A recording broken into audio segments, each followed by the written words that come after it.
In this presentation, we will discuss the audit process related to prepaid expenses. We'll start off with discussing what prepaid expenses are. Prepaid expenses are a type of other assets, which leads to the question, of course, of what are other assets?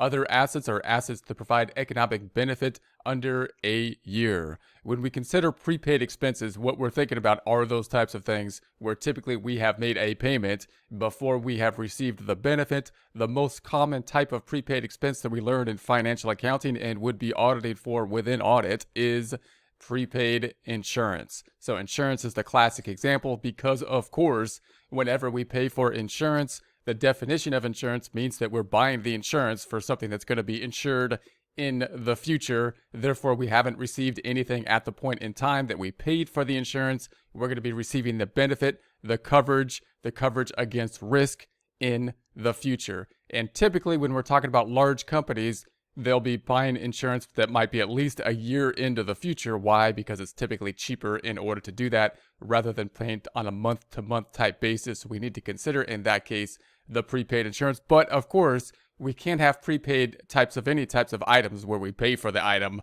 before we actually receive the item. A little bit unusual, remember, because typically you would think that we would pay for the item at the point in time we receive it, whether it be goods or services, or possibly after. In this case, we're paying before we receive the goods or services, typically being prepaid insurance. But we could prepay things like rent.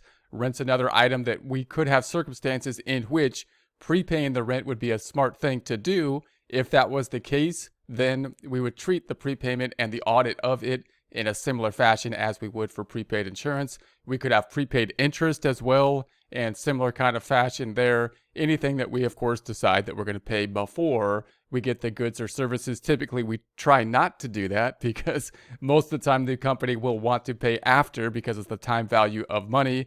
If at all possible, delay the payment as much as possible. The place where we cannot do that typically is prepaid insurance, and there might be negotiation or agreement type formats which would lead us to want to be in a situation where we would prepay the rent or some other type of expense. And so the inherent risk related to prepaid expense, recalling that inherent risk is the risk that's just basically inherent to the process we're looking at. So if we were to remove the internal controls, what would the inherent risk? Recall that inherent risk, we want to consider inherent risk, we want to consider control risk. The two things that we as the auditor don't really have control over, those are controlled by the company. Inherent risk by the choice of business they are in, control risk by the controls they put in to deal with that inherent risk. We then set detection risk, which is going to be the level of audit or substantive testing we will think about. So we want to think about inherent risk, control risk, set detection risk. So generally determined to be low, the inherent risk, the accounts do not generally involve complex continuous accounting issues. So because prepaid insurance is pretty straightforward given the other types of things that can go on, we do have to consider the calculation of prepaid insurance, but oftentimes it's going to be something that may not be the most material of factors in terms of dollar amounts, and it's not that complex to really figure out the prepaid insurance. We get the policy and we can figure out how much has expired and how much has not expired. It's not too difficult other than knowing the components that will be involved, that typically being the insurance policy and then the payments, considering those two items to figure out the amount that has expired and that has not expired. The control risk. So now we could consider the control risk, the controls that the organization has to put in place. Once we consider control risk and inherent risk, we could set detection risk to see the level of testing we want to do.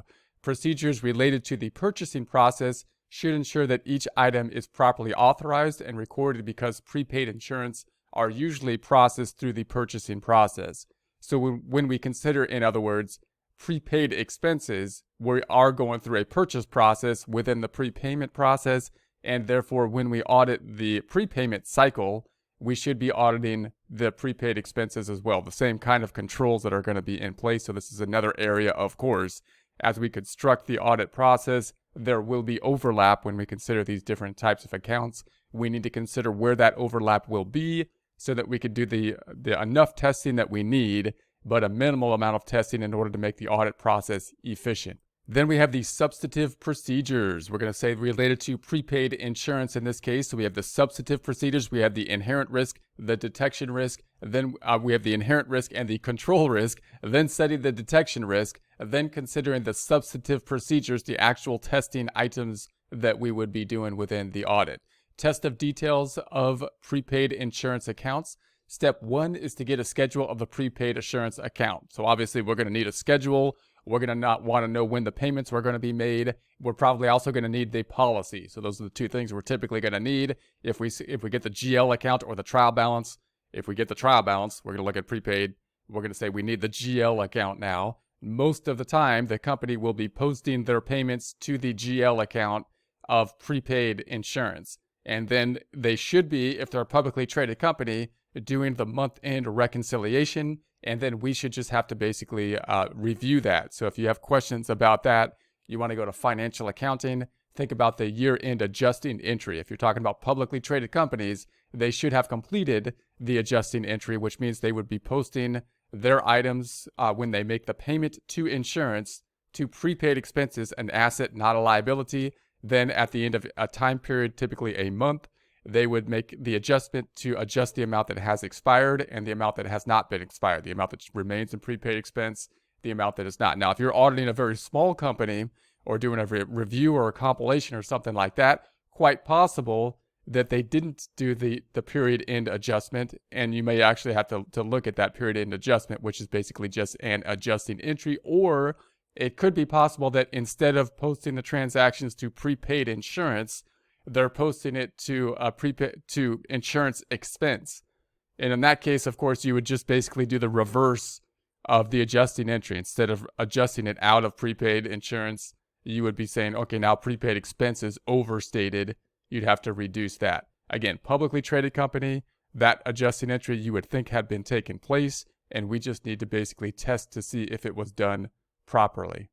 Assertions related to prepaid insurance includes valuation. Calculate portion of the policy that is not expired and portion that is. So with regard to valuation, we're going to get the policy. We're going to say, okay, how much time period does this policy cover? And then we're going to consider how much of the policy has expired and how much of the policy has not been expired. So the assumption here, we have the policy has been paid for. We could see that the policy has been paid for. Then we consider the policy that has been paid for, how much of it has expired, how much of it has not expired. The amount that has not expired then should be still reported as prepaid insurance. The amount that has expired should be expense. Rights and obligations. Confirm policy beneficiary. So we want to make sure that we know who the beneficiary is of the policy. Inquire the insurance broker. So it's useful to be able to talk to the insurance broker because the insurance broker is outside of the organization. So it gives us a little bit more confirmation or assurance, a little bit better evidence that we can compile to give us assurance about prepaid insurance. Existence and completeness. So with the assertion of existence and completeness, confirm policy with the insurance broker. So again, we could talk to the insurance broker about that outside of the company, bit more assurance. Examine supporting source documents. So we can consider the source documents as well. And then we have classification. So classification assertion, determine the correctness of classifications to accounts. We want to make sure that the accounts are being properly classified or the amounts are being properly classified to the proper classes.